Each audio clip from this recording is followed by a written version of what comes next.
पुराण की, सत्य सनातन धर्म की जय, आज के आनंद की जय। जय जय जय श्री राधे श्याम। देखिए, भागवा 3 शब्दों की व्याख्या को आपने समझ लिया, समझ में आया कि नहीं? अब ये मत सोचना कि महाराज ने बोल दिया, हमने सुन लिया, इस कान से सुना, इससे निकाल दिया, तो फिर ये कथा सार्थक होने वाली नहीं है। क्योंकि हमारे बाबूजी का मेन संकल्प है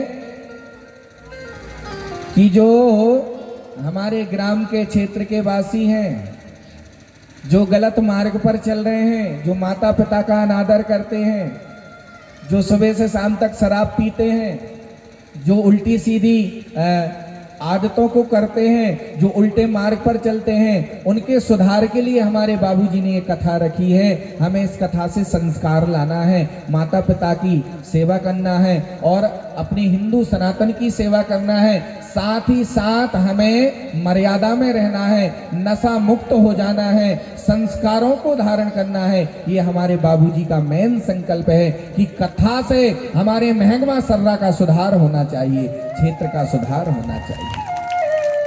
ऐसा बाबूजी ने कहा हमसे कि महाराज जी, आज लोगों ने माता पिता की सेवा करना छोड़ दिया, गौ माता की सेवा करना छोड़ दिया, साधु संतों की सेवा करना छोड़ दिया और गलत मार्ग पर दुनिया चलने लगी है। इनके सुधार के लिए ऐसी कोई कथा प्रवचन होना चाहिए कि जिसके माध्यम से इस दुनिया का सुधार हो। तो ये मेन है, आपको सुनकर के अपने जीवन में उतारना है कि महाराज जी ने बोला क्या है। एक मूर्ति बनाने वाला कलाकार है। बहुत से लोग क्या करते हैं, कथा सुन लेते हैं, हमने बताया भैया घर में जाना, प्रेम से रहना, किसी से लड़ाई झगड़ा नहीं करना, लेकिन यहां तो सुन लिया, ऐसे ऐसा सिर मटका लिया, प्रसाद लिया, आरती ली, घर गए तो आपस में पता चला भाई भाई में लड़ाई हो गई, एक बीता जमीन के ऊपर। बोलो राधे राधे। 2-4-10 हजार के पीछे लड़ाई हो जाती है।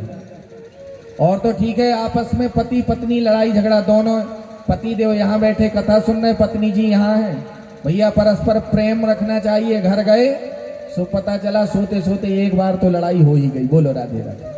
क्या मतलब की कथा सुनी आपने?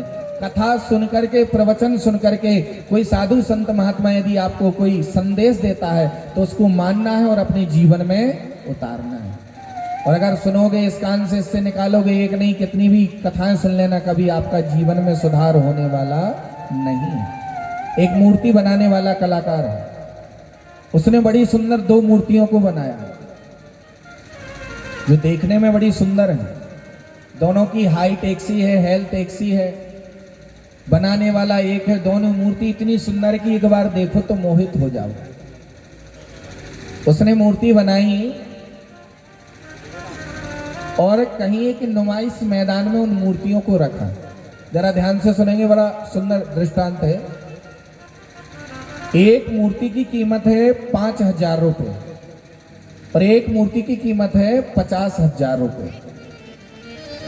अब जो बता देगा उन मूर्तियों की कीमत को, तो उसको महाराज 1 लाख रुपए इनाम मिलेगा। कितना?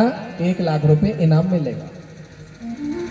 अब मैदान में रख दिया, सब लोग आते हैं, उन मूर्तियों के आगे खड़े हो जाते हैं, सब पता करते, भैया ये दोनों मूर्ति एक सी हैं, दिखने में एक सी हैं, बड़ी सुंदर हैं दोनों मूर्तियां, लेकिन एक की कीमत 5,000, एक की कीमत 50,000 रुपये। इस कीमत को कोई नहीं बता पाया।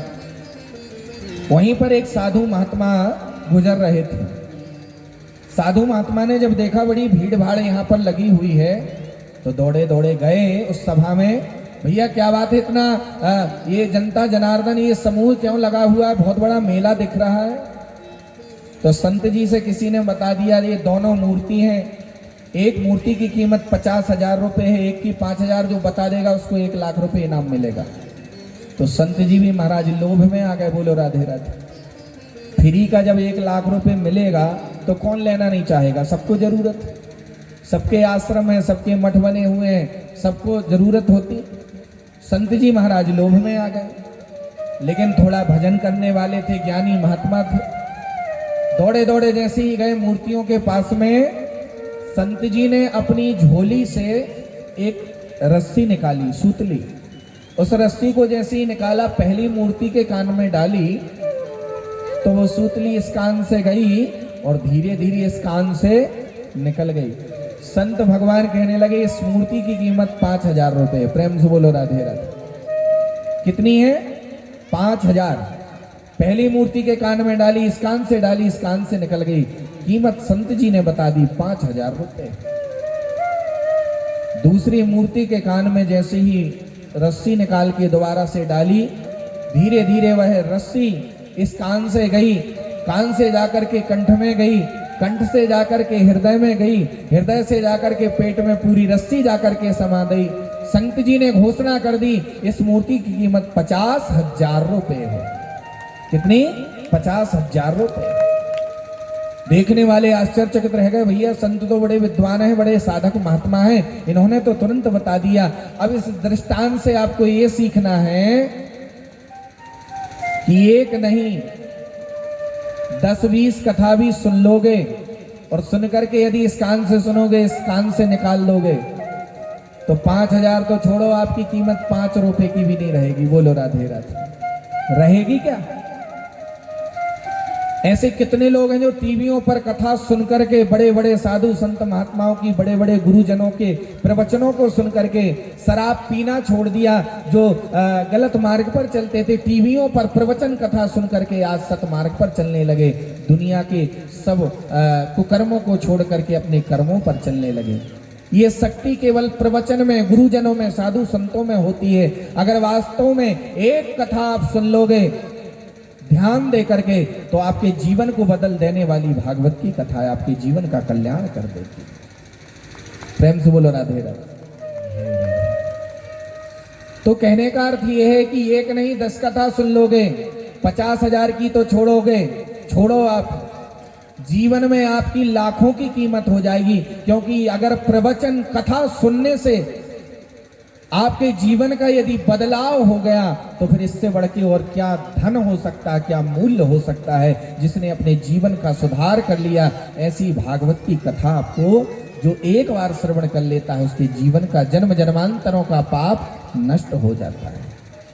तो दृष्टांत से सीखना, कथा सुनकर के अपनी जीवन में उतारना है। इसलिए मैंने बताया पहला शब्द भा, दूसरा गा, तीसरा वा, भा ग वा।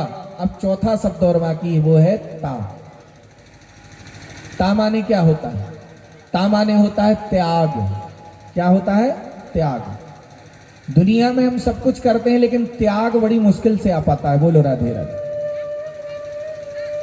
जब हम अपनी मां के गर्भ में होते हैं, गर्भ में, तो ईश्वर से विनती करते हैं, प्रभु हमें इस गर्भ से बाहर निकालो, इस नरक में पड़े हुए हैं, कितने जल्दी हमें निकालो। भगवान से बार बार विनती करेंगे,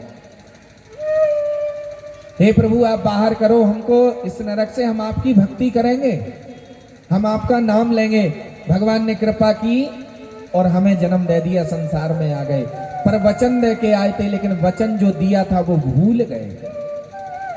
बड़े हो गए, भगवान का नाम स्मरण करना अभी हमने शुरू नहीं किया, यौवन अवस्था हो गई, गृहस्थ जीवन में प्रवेश कर गए।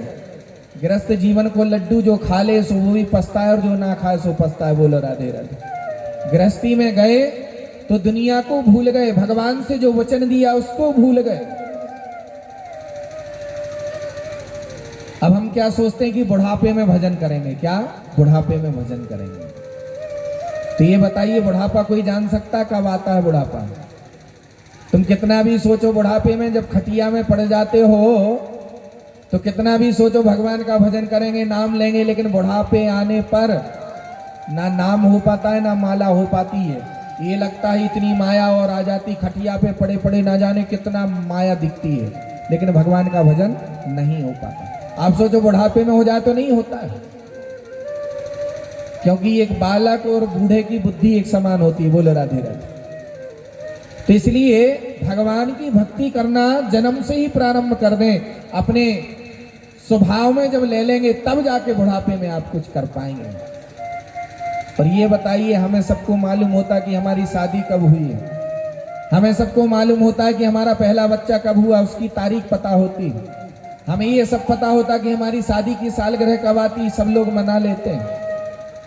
सबको अपने जन्म की, शादी की, सालगिरह की, बच्चे की, 4 बच्चे भी हों सबकी तारीख, उनका हम बर्थडे मना लेते हैं, सालगिरह मना लेते हैं। लेकिन कभी किसी को ये पता कि बुढ़ापे की तारीख कब से शुरू हुई है? कोई जान सकता बुढ़ापे की तारीख? आज तक कोई पता नहीं लगा पाया कि बुढ़ापा लग कब से गया। बोलो राधे राधे।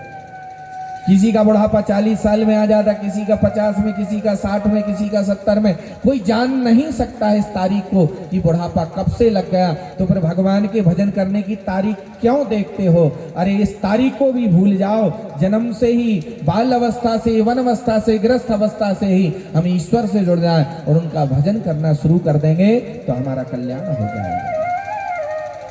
तो देखिए, चौथा शब्द ता माने होता है त्याग। सब कुछ होने के बाद यदि त्याग नहीं है आपके जीवन में तो आपका जीवन अधूरा है। इसलिए भागवत के 4 शब्द हैं भागवत। 4 शब्दों को जिसने उतार लिया, इस कथा को सुन लिया, उसके जीवन का स्वतः ही कल्याण हो जाता है। बोली भक्तवत्सल भगवान की जय। आगे चल करके भगवान श्री कृष्ण ने स्वयं 2 गंगाओं का वर्णन किया।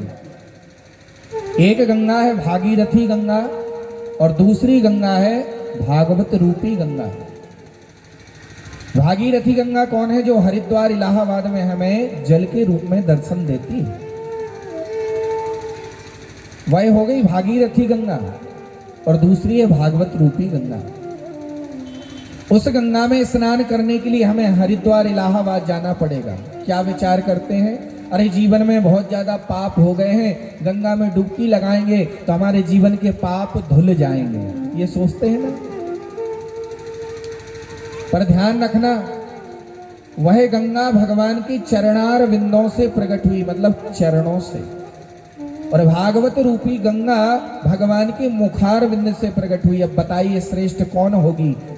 वाणी से निकलने वाली मुखार बिंद से कि चरणार बिंद से? हमारे विद्वान कहते हैं, हमारे पूज्य गुरुदेव भगवान, हमारे पूज्य जगत गुरु जी बताते हैं कि जो भगवान की वाणी से प्रकट है वो गंगा बड़ी श्रेष्ठ गंगा है।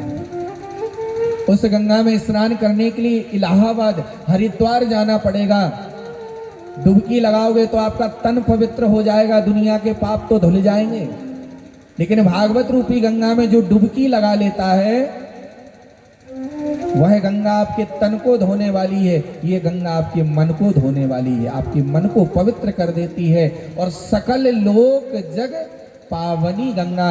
सकल लोग जगत, संसार में जितने लोग हैं, पुण्यात्मा, पापात्मा, दुष्ट, दुराचारी, एक बार जो भागवत रूपी गंगा में 7 दिन में डुबकी लगा लेते हैं, बड़े से बड़े पापियों का भी ये भागवत ज्ञान गंगा उद्धार कर देती है। बोली भागवत भगवान की जय।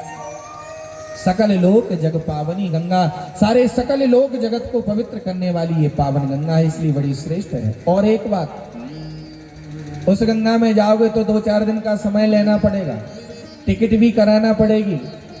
और समय पे टिकट नहीं मिलेगी तो बस से जाना पड़ेगा। और बस भी ऐसे ही है, 3 दिन जैसे अभी हड़ताल चल रही, बंद हो जाएगी तो फिर दिक्कत हो जाएगी, तो फिर मोटरसाइकिल का सहारा लेना पड़ेगा। बोलो राधे राधे। जैसे हमारे आकाश जी आए हैं 2 व्हीलर से, तो ये कब क्या हो जाए इसका कोई पता नहीं। उस गंगा में जाओगे तो 3 से 4 दिन का समय चाहिए। उस गंगा में जाने की जरूरत है, समय निकालने की जरूरत है, वाहन से जाने की जरूरत है, व्यवस्था जमाने की जरूरत है। लेकिन इस गंगा में कहीं जाने की जरूरत नहीं है, इस गंगा को तो बुलाने की जरूरत है। कभी कोई चाहे, आज हमारे बाबूजी ने सर्रा महंगमा में बुला लिया, सो गंगा आज वृंदावन से चल करके प्रकट हो गई। बोली भागवत भगवान की जय। अभी पहले लाटगांव वाले साहू परिवार ने बुलाया गंगा मैया को, तो वहां प्रकट हो गई थी। अब कल को कोई जबलपुर बुलाएगा, कोई दूसरे गांव में बुलाएगा, बस भाव से भगवान को बुलाइए, कृष्ण कन्हैया को, भागवत पुराण को। ये गंगा जहां चाहो आप प्रकट हो सकती है, इसमें जाने की जरूरत नहीं है। इस गंगा को अपने घर बुलाने की जरूरत है। जो एक बार डुबकी लगा लेता है, भागवत पुराण की गंगा में श्रवण करने से 7 पीढ़ियों का उद्धार हो जाता है। बोली भक्तवत्सल भगवान की जय। जय जय श्री राधे श्याम। ऐसा 2 गंगाओं का वर्णन किया है। आइए प्रथम श्लोक में प्रवेश करते हैं। थोड़ी देर आप लोग बैठे रहें, बस समय आगे बढ़ रहा है। मैं समझ रहा हूँ थोड़ा सा विलम्ब हुआ। कल से ठीक 1 बजे से कथा प्रारंभ हो जाएगी। हमारे भैया लोग आ जाएंगे, 1 बजे नेट बैठ जाएंगे और 1:15 तक मैं यहाँ पर आ जाऊँगा। कथा प्रारंभ हो जाएगी और 1 से लगभग 4 तक का टाइम है कथा का। आप लोग प्रेम से कथा श्रवण करेंगे, आरती करेंगे, प्रसाद लेंगे। आइए एक भाव का आनंद ले लेते हैं, भजन, एक भजन का आनंद लेते हैं। इसके बाद हम आगे की कथा में प्रवेश करेंगे। बोली भक्त वत्सल भगवान की जय। जय जय श्री राधे।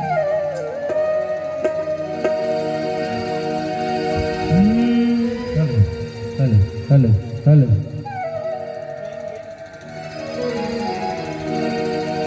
बोलो वृंदावन बिहारी लाल की जय।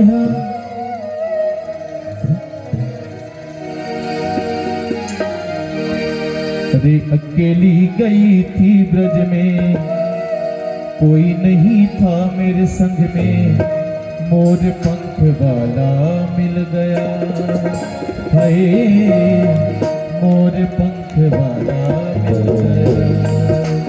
हाय मोर पंख वाला मिल गया। हाय मोर पंख वाला मिल गया। अकेली गई थी ब्रज में, कोई नहीं था मेरे मन में। अकेली गई थी ब्रज में,